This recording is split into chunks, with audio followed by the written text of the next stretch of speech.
et je vais vous raconter mon histoire. Tout a commencé lorsque j'ai emménagé dans une vieille maison héritée de ma grand-mère. En explorant le grenier, j'ai découvert un vieux grimoire poussiéreux, rempli de rituels anciens et interdits.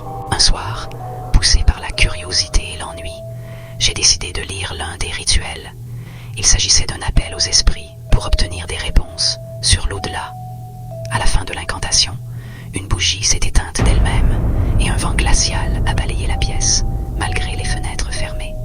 Des ombres ont commencé à danser sur les murs, formant des figures grotesques et terrifiantes. Cette nuit-là, j'ai été réveillé par des bruits de grattement sous mon lit. En regardant sous le lit, j'ai vu une créature hideuse, aux yeux rouges perçants et aux griffes acérées. Elle m'a agrippé et m'a traîné jusqu'au grenier.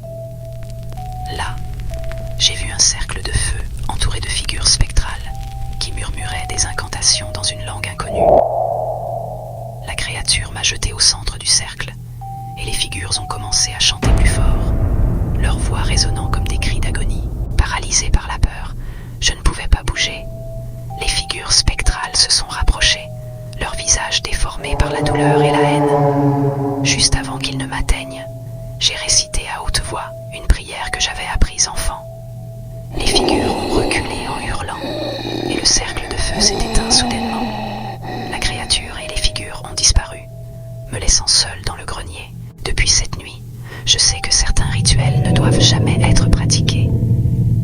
Les esprits que j'ai invoqués ne m'ont pas quitté, et parfois, dans le silence de la nuit, j'entends encore leurs murmures et leurs cris